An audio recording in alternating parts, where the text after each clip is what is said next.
अभी यूनान में एक कश्ती डूबी है। ये छोटी कश्ती मछलियां पकड़ने वाली कश्ती थी। इसमें 750 लोग सवार थे।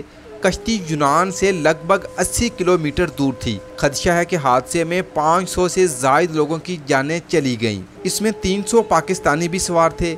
इसमें एक ऐसा बदकिस्मत ख़ानदान भी था जिसके 12 लोग लाखों रुपए खर्च करके मौत के मुंह में चले गए।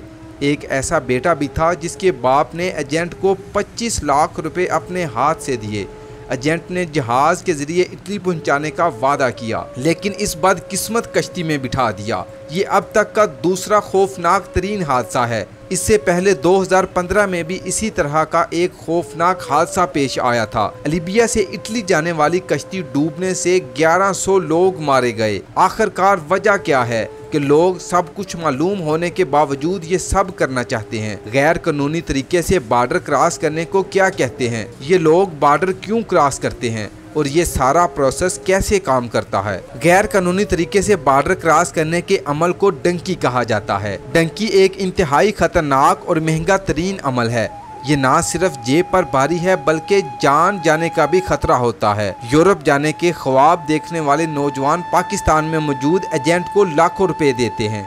इन एजेंट्स में ज़्यादातर का ताल्लुक गुजरात और गुजरांवाला से होता है। एजेंट लाखों रुपए लेकर यूरोप जाने वाले ख्वाहिशमंदों को कोयटा पहुंचाते हैं। एसी बसों में सफ़र होता है। सुनहरी मुस्तकबिल साफ नजर आ रहा होता है, लेकिन आंखें तब खुलना शुरू होती हैं जब ये जिला चागी पहुंचते हैं। यहाँ इनका पढ़ाओ नौकंडी में होता है। 20,000 से जायद आबादी की इकानमी चलती है। 20,000 से जायद आबादी की इकानमी इंसानी स्मगलिंग पर चलती है। यहाँ राको डी के सोने की कानें भी हैं, लेकिन मकामी लोगों के लिए किसी भी किस्म का रोजगार ना होने की वजह से वो लोग इंसानी स्मगलिंग करने पर मजबूर हैं। ये लोग नस्ल दर नस्ल इंसानी स्मगलिंग का काम ही करते आ रहे हैं। भुट्टो दौर में डंकी का सिलसिला शुरू हुआ था, जो आज तक जारी है। नुकंडी ही वो जगह है जहां डंकी लगाने वालों की आंखें खुलने का सिलसिला शुरू हो जाता है। यहाँ इनके साथ लूट मार की जाती है। इनका सामान यहाँ तक कि जूते तक चुरा लिए जाते हैं। फिर जब ये ईरान के बॉर्डर पर पहुँचते हैं तो अहलकारों को रिश्वत देकर ईरान में दाखिल होते हैं। यहाँ पाकिस्तानी एजेंट्स का काम खत्म हो जाता है। इन लोगों को 6 से 7 घंटों तक दुश्वार गुजार रास्तों और तपते हुए रेगिस्तानों में पैदल चलना पड़ता है। बहुत से लोग हिम्मत हार कर बैठ जाते हैं। जिस तरह वक्त किसी के लिए नहीं रुकता, इसी तरह एजेंट भी किसी के लिए नहीं रुकता। कोई मर भी जाए तब भी एजेंट को कोई फर्क नहीं पड़ता।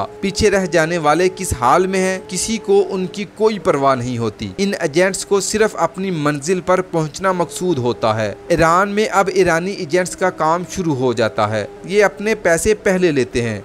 ये लाखों में लेते हैं। ये एजेंट्स पाकिस्तानियों को कारों में बिठाकर तेहरान ले जाते हैं। ये सफर 6 से 7 दिन पर मुश्तमिल होता है। यहाँ से लोग माकू पहुँचते हैं। पाकिस्तान से चलने वाले लोगों की तादाद अब बहुत थोड़ी रह गई होती है। कुछ लोग पाकिस्तानी हुकाम के हाथ लग जाते हैं, कुछ को ईरानी पकड़कर डिपोर्ट कर देते हैं। जो बच जाते हैं वो तुर्क बॉर्डर पर पहुंच जाते हैं। यहाँ माको इंसानी स्मगलिंग की हद है। यहाँ से बॉर्डर क्रॉस करना इंतहाई मुश्किल, खतरनाक और एक बड़ा इम्तिहान होता है। अब तक की कहानी अगर आपको आसान लग रही है तो हम आपको ये बताते चलें कि तारकीने वतन को सिर्फ रास्ते की मुश्किलों का ही सामना नहीं करना पड़ता। इन्हें बलूचिस्तान और ईरान में अगवा की वारदातों का सामना रहता है। अक्सर खबरें आती हैं कि पाकिस्तानी नौजवान को अगवा कर लिया गया है। इन नौजवानों को अगवा करके इंतहाई बुरे हालात में रखा जाता है। इनके घर वालों से पैसों का तकाजा किया जाता है और अगर पैसे ना दिए जाएं तो इन लोगों को इंतहाई बुरे तरीके से मारा पीटा जाता है। वीडियोस बनाई जाती हैं और घर वालों को भेजी जाती हैं। अगर फिर भी पैसे ना मिलें तो अगवाकारान नौजवानों का कत्ल कर देते हैं। अब हम वापस डंकी के सफ़र की जानिब आते हैं। माको एक ऐसा इलाका है जहां कानून नाम की कोई चीज़ मौजूद नहीं है। जो एजेंट ने कह दिया वही कानून है। अब यहाँ सबसे बड़ा मसला ये है कि तुर्की में कैसे दाखिल हों। इंसानी स्मगलिंग को रोकने के लिए तुर्की ने ईरान और शाम के बॉर्डर पर बड़ी बड़ी दीवारें बना रखी हैं। यहाँ फायरिंग के वाक़यात भी हो सकते हैं, गिरफ्तारियाँ भी हो सकती हैं और कोई खुशकिस्मत इन सब में बच जाए तो आगे इस्तांबुल पहुँचता है। यहाँ से इन लोगों को कश्तियों या सड़क के रास्ते यूनान पहुँचाया जाता है। डंकी के सफ़र में किसी भी मरहले की कोई गारंटी नहीं होती।